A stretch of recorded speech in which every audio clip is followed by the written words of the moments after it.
नमस्कार दोस्तों, मैं प्रदीप एक बार फिर आप सभी को एसके टेक्निकल चैनल में स्वागत करते हैं। तो आइए दोस्तों, आप लोगों के लिए एक बहुत ही मोस्ट इम्पोर्टेंट टॉपिक लेकर उपस्थित हुआ हूं, जो है प्रोटेक्टिव कोटिंग्स। जी हाँ फ्रेंड्स, ये टॉपिक फिटर, टर्नर, मशीनिस्ट सभी के लिए यहाँ पे इम्पोर्टेंट रहने वाला है, क्योंकि यहाँ से क्वेश्चंस आपके आईटी एग्ज़ाम्स में पूछ लिए जाते हैं। तो इस क्वेश्चन यहाँ से जितने भी क्वेश्चंस बनते हैं फ्रेंड्स, हम उस सभी क्वेश्चंस को यहाँ पे कवर करेंगे और थ्योरेटिकल हम कंप्लीट करेंगे, है ना। तो आज हमारा टॉपिक है प्रोटेक्टिव कोटिंग्स। और प्रोटेक्टिव कोटिंग्स क्या होता है, सबसे पहले उसके बारे में हम यहाँ पे चर्चा करेंगे, कितने प्रकार के होते हैं और कैसे ये सारा चीज़ प्रक्रियाएं की जाती हैं, हम सारा चीज़ इसमें डिस्कस करेंगे। तो फ्रेंड्स, आप लोगों से हम बस यही रिक्वेस्ट करते हैं कि आप लोग इस वीडियो के अंत तक ज़रूर बने रहें, ताकि आपका सारा डाउट क्लियर हो जाए। और फ्रेंड्स, अगर आप हमारे चैनल में नए हैं तो इस चैनल को सब्सक्राइब कर बेल नोटिफिकेशन को ज़रूर ऑन कर लें, ताकि आपको इसी तरह का रेगुलर अपडेट्स हमेशा मिलती रहे। तो आइए दोस्तों, समय को बिना गवाए हुए इस वीडियो को स्टार्ट करते हैं। और उससे पहले हम आप लोगों से यही रिक्वेस्ट करेंगे कि आप लोग इस वीडियो के अंत तक ज़रूर बने रहेंगे, ताकि आपका सारा डाउट क्लियर हो जाए। और फ्रेंड्स, अगर हो सके तो आप लोग इस वीडियो को अपने फ्रेंड्स में शेयर ज़रूर कर दें। और अगर आप लोगों को ये वीडियो पसंद आए तो प्लीज़ लाइक ज़रूर कर दीजिएगा फ्रेंड्स। आपका एक लाइक हमें एक मोटिवेशन देता है। तो फ्रेंड्स, चलिए समय को बिना गवाए इस वीडियो की स्टार्ट करते हैं। तो फ्रेंड्स, यहाँ पे सबसे पहले हम बात कर लेते हैं, देखिएगा प्रोटेक्टिव कोटिंग्स क्या होता है ना। तो सबसे पहले हम अगर बात करें इसकी इंट्रोडक्शन की, तो यहाँ पे देखिएगा इंट्रोडक्शन में आपका है, बोल रहा है कि किसी जॉब को हवा और पानी के प्रभाव से बचाने के लिए कुछ उपचार किए जाते हैं। ठीक है, ध्यान दीजिएगा, यहाँ पे बोल रहा है कि किसी जॉब को हवा और पानी के प्रभाव से बचाने के लिए कुछ उपचार किए जाते हैं, जिसे प्रोटेक्टिव कोटिंग्स कहते हैं। जी हाँ फ्रेंड्स, ये एकदम यहाँ पे आपसे क्वेश्चंस पूछा जाता है कि प्रोटेक्टिव कोटिंग्स क्या होता है ना। पूछा जाता है कि प्रोटेक्टिव कोटिंग्स क्या होता है। तो इसका आपका राइट आंसर होगा कि किसी भी जॉब पर, है ना, हवा पानी के प्रभाव से बचाने के लिए हम उस पर कुछ उपचार करते हैं, जिसे हम क्या करते हैं, प्रोटेक्टिव कोटिंग्स के नाम से हम उसको जानते हैं। प्रोटेक्टिव यानी प्रोटेक्ट, प्रोटेक्ट का मतलब क्या होता है, उसको सुरक्षा करना।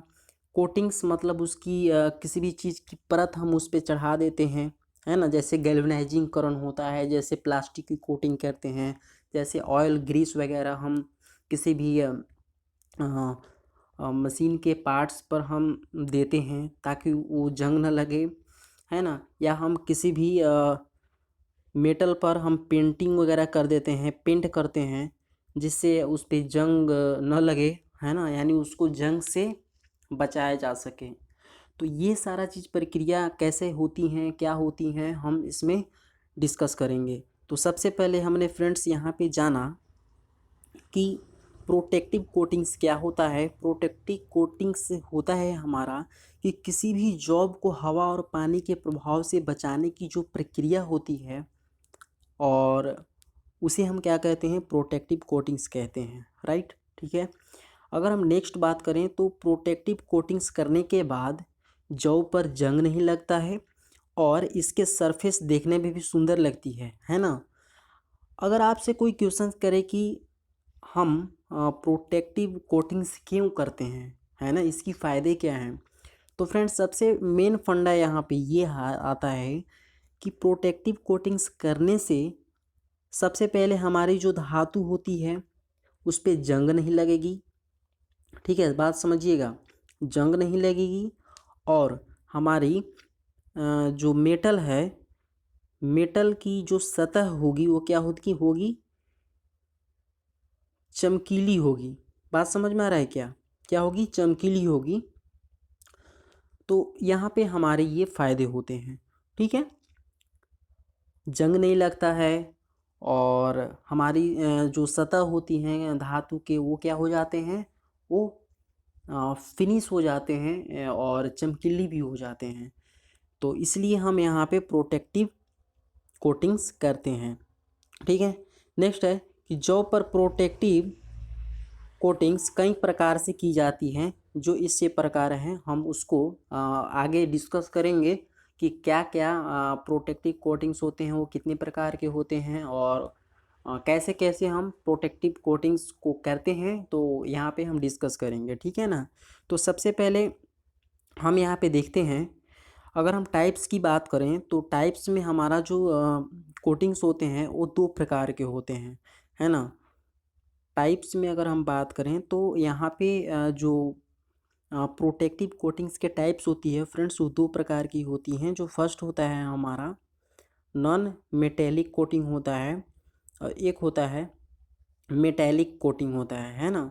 एक होता है नॉन मेटेलिक और एक होता है मेटेलिक कोटिंग। तो सबसे पहले हम यहाँ पे डिस्कस करेंगे नॉन मेटेलिक कोटिंग्स के बारे में, ठीक है ना। तो यहाँ पे डिस्कस करेंगे हम डिटेल्स में। फ्रेंड्स इस वीडियो को शेयर ज़रूर कर दीजिएगा, क्योंकि ये बहुत ही इम्पोर्टेंट क्वेश्चंस हैं यहाँ पे, और यहाँ से एकदम एक या दो क्वेश्चंस आईटी के एग्ज़ाम्स में पूछ लिए जाते हैं, है ना, इसलिए ये इम्पोर्टेंट है। तो चलिए सबसे पहले हम बात कर लेते हैं नॉन मेटेलिक कोटिंग की, ठीक है ना। तो यहाँ पे देखिएगा, नॉन मेटेलिक कोटिंग्स में क्या होता है कि धातु पर जंग वगैरह लगने से बचाने के लिए, ठीक है, प्रायः निम्न नॉन मेटेलिक कोटिंग्स का प्रयोग किया जाता है।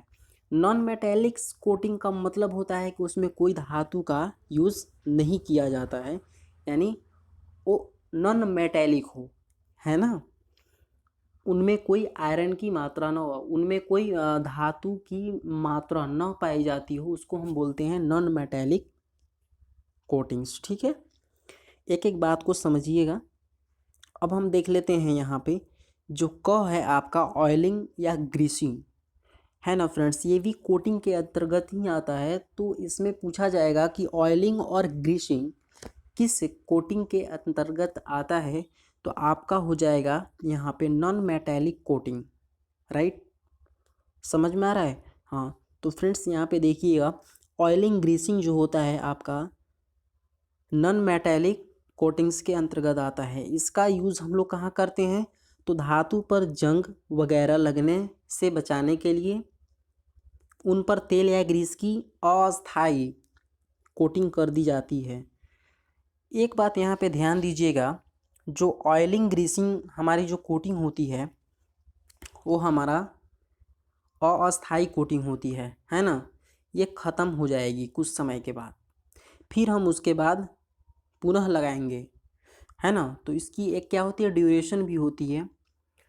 अगर ये ख़त्म हो जाएगी तो हमारे किसी भी मशीन के मशीन के मैचिंग पार्ट्स में क्या होता है, घर्षण होने लगती है ना। एक क्लियरेंस एक यहाँ पे क्या करता है, एक क्लियरेंस भी प्रदान करता है, एक सरफेस और दोनों सरफेस के बीच में एक क्या करता है, फ्रिक्शन को रोकता है ना, यानी फ्रिक्शन को रोकने का काम करता है हमारा ग्रीस और ऑयलिंग। लुब्रिकेशन में अगर हम पढ़ेंगे तो लुब्रिकेशन में भी हम यूज करते हैं ऑयलिंग वगैरह, ठीक है ना। लेकिन यहाँ पे अगर हम बात करें तो ये हमारा कोटिंग चल रहा है ना। कोटिंग किस लिए करते हैं, हम जंग से बचाने के लिए हम कोटिंग करते हैं। तो यहाँ पे ये हुआ आपका ऑयलिंग एंड ग्रीसिंग, ठीक है। नेक्स्ट है हमारा यहाँ पे ख जो है प्लास्टिक कोटिंग होती है फ्रेंड्स। तो धातुओं पर जंग वगैरह लगने से बचाने के लिए उन्हें पिघले हुए प्लास्टिक में डुबोकर प्लास्टिक की अर्ध अस्थायी कोटिंग कर दी जाती है, राइट। यहाँ से क्वेश्चंस पूछे जाते हैं कि प्लास्टिक कोटिंग क्या है, तो धातु पर जंग वगैरह लगाने से बचाने के लिए, है ना, जंग वगैरह लगने से बचने के लिए उन्हें पिघले हुए प्लास्टिक में डुबो कर प्लास्टिक की अर्धअस्थायी कोटिंग कर दी जाती है। तो यहाँ से आपका प्लास्टिक कोटिंग कंप्लीट हो जाता है। जैसे हम लोग देखते हैं किसी भी स्क्रू ड्राइवर वगैरह में वहाँ पे प्लास्टिक की कोटिंग की हुई रहती है ना, ताकि हमें बिजली के प्रभाव से हम बच सकें। और कहीं कहीं मशीन के पूरे पार्ट्स को भी हम जहाँ पर ज़्यादातर जंग लगने की संभावनाएं होती हैं तो वहाँ पर हम प्लास्टिक की कोटिंग कर देते हैं, ठीक है। उसके बाद जो मोस्ट इम्पोर्टेंट है यहाँ पे पेंटिंग। देखिएगा फ्रेंड्स, पेंटिंग हम लोग क्यों करते हैं? जैसे हम लोग कहते हैं कि इस मेटल को या अगर हम मार्केट से कोई ड्रम वगैरह ख़रीदते हैं या संदूक वगैरह ख़रीदते हैं तो हम लोग सलाह देते हैं कि इसमें क्या कर दीजिए, पेंट कर दीजिए। तो भैया पेंट किस लिए कर दीजिए?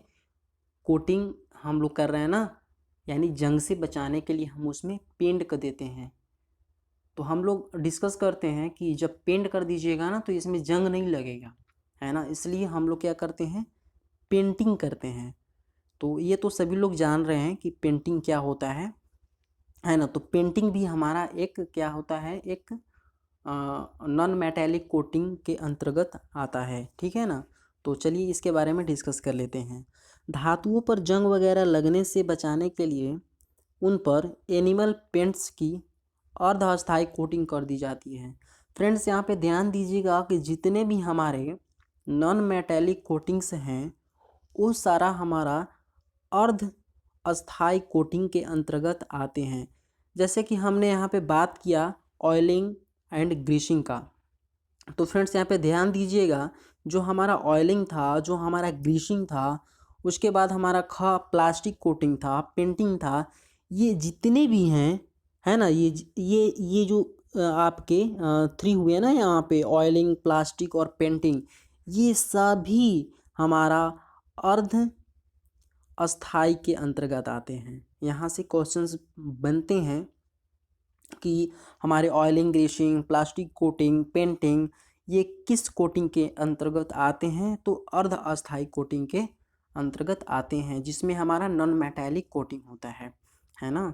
ये नॉन मेटेलिक कोटिंग्स के अंतर्गत भी आते हैं, लेकिन कैसा कोटिंग होता है? अर्ध अस्थाई कोटिंग होता है। तो ये फ्रेंड्स आप लोग याद रखिएगा।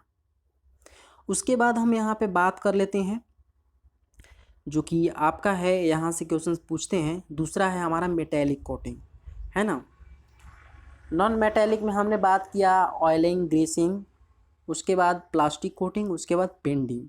अब बात करेंगे फ्रेंड्स, यहाँ पे ध्यान दीजिएगा मेटेलिक कोटिंग्स के बारे में, है ना। सेकंड है हमारा मेटेलिक कोटिंग्स। ध्यान दीजिएगा, क जो है आपका मेटल स्प्रेइंग, है ना। इस विधि में तैयार की हुई सरफेस पर पिघली हुई धातु के कणों को स्प्रेइंग की जाती है, जिससे खराब हुए सरफेस को ठीक किया जा सकता है और उसे जंग वगैरह लगने से बचाया जा सकता है। बात समझ में आ रहा है क्या? यह विधि ऐसी विधि होती है फ्रेंड्स कि तैयार की हुई सरफेस पर पिघली हुई धातु के कणों का स्प्रेइंग की जाती है। यह ध्यान दीजिएगा, यहाँ पे बहुत ही इम्पोर्टेंट यहाँ पे ट्विस्ट डाला है। जो मेटल स्प्रेइंग होता है उसमें हम क्या करते हैं, जो हमारे पिघले हुए धातु के जो कण होते हैं ना, उसका स्प्रेइंग किया जाता है ना, जिससे खराब हुए सरफेस को ठीक किया जा सकता है। जहाँ पर भी हमारा खराब सरफेस है उसको हम क्या कर सकते हैं, उसको ठीक कर सकते हैं। तो ये रहा हमारा मेटल स्प्रेइंग। उसके बाद फ्रेंड्स जो ख है वो वेरी वेरी इंपॉर्टेंट्स यहाँ पे पॉइंट्स हैं, यहाँ से हमेशा क्वेश्चंस पूछे जाते हैं। गैल्वेनाइजिंग, है ना, पूछा जाता है कि गैल्वेनाइजिंग करने के लिए किस धातु का हम लोग यूज करते हैं, तो वहाँ पे हम लोग जिंक लगाते हैं, है ना। तो ये सही है। तो गैल्वेनाइजिंग करने के लिए हम जिंक की परत चढ़ाते हैं किसी भी धातु पर। तो आइए देखते हैं, ये पूछा हुआ क्वेश्चन है आईटी एग्जाम्स में, है ना। 2017 में ये क्वेश्चन पूछा हुआ था सेकेंड सेमेस्टर में।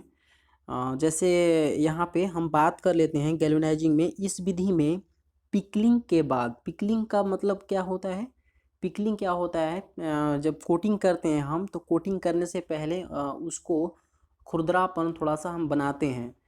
किसी भी जैसे मान लीजिए हमारा शाफ्ट है, इस शाफ्ट को हम जब कोटिंग करते हैं तो इस पर थोड़ा थोड़ा हल्का हल्का रफ सरफेस थोड़ा सा हम यहाँ पे बना देते हैं, हल्का हल्का, जिससे कि क्या हो, कोटिंग की जो परत है ना वो अच्छे से उसमें जाकर चिपक जाए।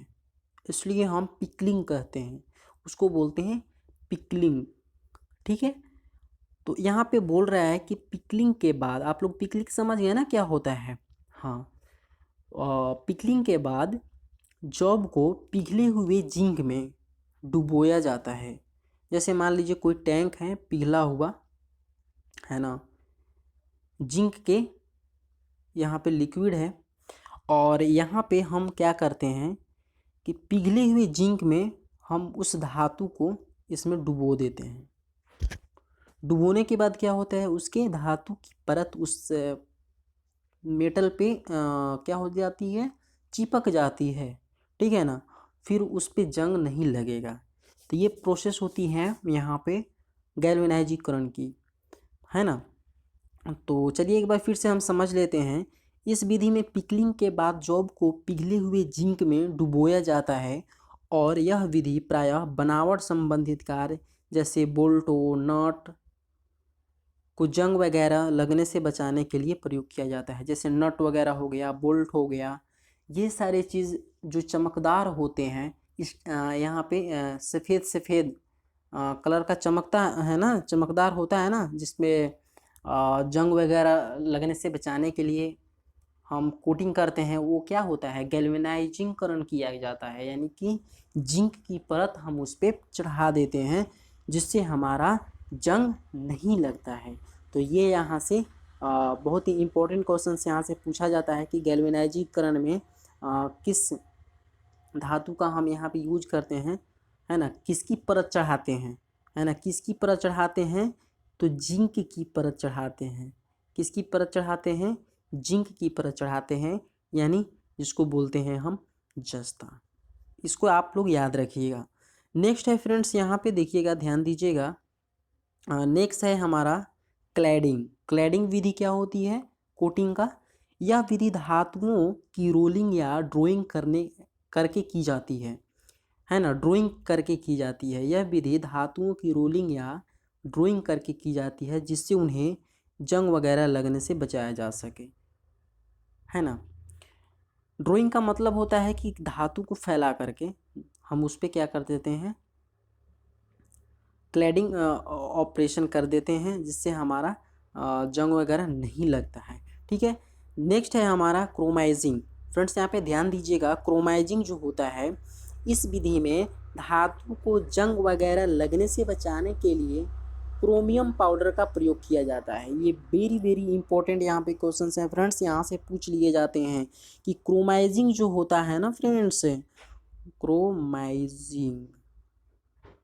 क्रोमाइजिंग जो होता है, यहाँ पे क्या होता है, किसका प्रयोग करते हैं हम क्रोमाइजिंग की कोटिंग करने के लिए, तो यहाँ पे हम क्रोमियम का यूज करते हैं। किसका, क्रोमियम का हम यहाँ पे यूज कर लेते हैं, है ना। तो यहाँ से आपका राइट आंसर हो जाएगा क्या हो जाएगा फ्रेंड्स, कि क्रोमाइजिंग जो कोटिंग करते हैं वहाँ पे हम क्रोमियम पाउडर का प्रयोग करते हैं, ठीक है। और गैल्वेनाइजिंग के लिए हम जिंक की परत चढ़ाते हैं, है ना, क्या करते हैं, जिंक की परत चढ़ाते हैं। तो ये सारी चीज़ याद रखिएगा, बहुत ही इंपॉर्टेंट क्वेश्चन है। अगला है हमारा केलोराइजिंग, है ना। केलोराइजिंग में क्या होता है कि इस विधि में धातु को जंग वगैरह लगने से बचाने के लिए एल्युमिनियम पाउडर का प्रयोग किया जाता है। वेरी वेरी इंपॉर्टेंट क्वेश्चन है, यहाँ पे जो है आपसे पूछा है कि केलोराइजिंग। तो फ्रेंड्स केलोराइजिंग जब हम कोटिंग करते हैं, केलोराइजिंग प्रक्रिया जब हम करते हैं, तो वहाँ पे हम किसकी परत चढ़ाते हैं, तो वहाँ पे हम एल्युमिनियम का परत चढ़ाते हैं, एल्युमिनियम पाउडर का प्रयोग करते हैं, है ना, केलोराइजिंग के लिए। यहाँ पे इंपॉर्टेंट क्वेश्चंस हैं। केलोराइजिंग के लिए एल्युमिनियम का पाउडर, क्रोमाइजिंग के लिए क्रोमियम पाउडर, और उसके बाद गैल्वेनाइजिंग के लिए जिंक की परत हम चढ़ाते हैं। तो ये तीन जो है ना बहुत ही इंपॉर्टेंट है, यहाँ से क्वेश्चंस बनते हैं, तो याद रखिएगा आप सभी, है ना, और इसको नोट भी करते जाइएगा क्योंकि बहुत ही इंपॉर्टेंट क्वेश्चंस हैं। उसके बाद हम फ्रेंड्स अगला का बात करें तो यहाँ पे सेराडाइजिंग जो होता है वो कौन सा विधि होता है। सेराडाइजिंग जो होता है यह विधि जिंक पाउडर का प्रयोग करके की जाती है ना। धातु का जंग वगैरह लगने से बचाने के लिए अगला पेंटिंग ऑपरेशन करने के लिए यह अच्छा बेस प्रदान करती है। तो फ्रेंड्स देखिए, एक होता है सेराडाइजिंग जो प्रक्रिया होती है उसमें हम जिंक के पाउडर का यूज करते हैं। जिंक पाउडर का हम यहाँ पे यूज कर लेते हैं। उसके बाद हम बात करें क्रोमाइजिंग की, तो क्रोमाइजिंग में क्या होता है कि क्रोमियम पाउडर का यूज करते हैं, और केलोराइजिंग में क्या होता है, यहाँ पे एल्युमिनियम पाउडर का यूज कर लेते हैं। तो फ्रेंड्स यहाँ से आपसे क्वेश्चंस पूछ लिए जाते हैं। और गैल्वेनाइजिंग के लिए अगर हम बात करें तो यहाँ पे जिंक के परत हम चढ़ाते हैं, यानी जिंक को हम गर्म करते हैं एक बर्तन में, और गर्म करने के बाद फिर उसमें हम क्या करते हैं, डुबो देते हैं, जिससे हमारा गैल्वेनाइजिंगकरण हो जाता है। उसके बाद हम यहाँ पे बात किए इलेक्ट्रोप्लेटिंग। तो फ्रेंड्स देखिए, इलेक्ट्रोप्लेटिंग क्या होता है। इलेक्ट्रोप्लेटिंग होता है इस विधि में जॉब को इलेक्ट्रोलाइट में डुबोया जाता है, जिसमें उस पर अन्य धातु की सजावट वाली प्रोटेक्टिव कोटिंग चढ़ जाती है ना। तो ये इलेक्ट्रोलाइट में डुबाया जाता है। ये ध्यान दीजिएगा कि इलेक्ट्रोप्लेटिंग जो होता है इलेक्ट्रोलाइट में डुबोया जाता है। तो फ्रेंड्स यहाँ से वेरी वेरी इंपॉर्टेंट क्वेश्चंस जो हैं आपके लिए यहाँ पे बनते हैं, और आप लोग यहाँ पे याद रखिएगा, बहुत ही अच्छे क्वेश्चंस यहाँ से बनते हैं। जो यहाँ पे जो इम्पोर्टेंट है फ्रेंड्स, हम आपको यहाँ पे नोट करा देते हैं। यहाँ पे देखिए, वेरी वेरी इंपॉर्टेंट जो है यहाँ पे गैल्वेनाइजिंग से पूछता है, उसके बाद आपको क्रोमाइजिंग से पूछता है, और केलोराइजिंग से पूछता है, और सेराडाइजिंग से पूछता है ना। तो ये जो है ना 4-5 जो वेरी वेरी इंपॉर्टेंट है, लेकिन ऐसे सभी ज़रूरी हैं, आप सभी नोट कर लीजिएगा, क्योंकि यहाँ से क्वेश्चंस कहीं से भी बनते हैं और यहाँ से पूछ भी लिए जाएंगे आपसे। तो गैल्वेनाइजिंग के लिए क्या करते हैं कि जिंक की परत हम चढ़ाते हैं, ठीक है। उसके बाद हम यहाँ पे बात करें क्रोमाइजिंग की, तो क्रोमाइजिंग में क्रोमियम का हम चढ़ाते हैं, और केलोराइजिंग में एल्युमिनियम का चढ़ाते हैं, और सेराडाइजिंग में हम यहाँ पे जिंक पाउडर का यूज करते हैं। बात समझ में आ रहा है क्या? हाँ, तो इस तरह से हमारा यहाँ पे प्रोटेक्टिव यहाँ पे कंप्लीट हो चुका, प्रोटेक्टिव कोटिंग्स हमारा कंप्लीट हो चुका। तो फ्रेंड्स इस वीडियो को शेयर कर दीजिएगा, ताकि आपके फ्रेंड्स लोगों को भी ये जानकारी हो सके। तो फ्रेंड्स ये रहा हमारा प्रोटेक्टिव कोटिंग्स का टॉपिक, यहाँ से कंप्लीट होता है। और फ्रेंड्स आज के लिए बस इतना ही, फिर मिलेंगे नई वीडियो एक नई जानकारी के साथ। तब तक के लिए नमस्कार।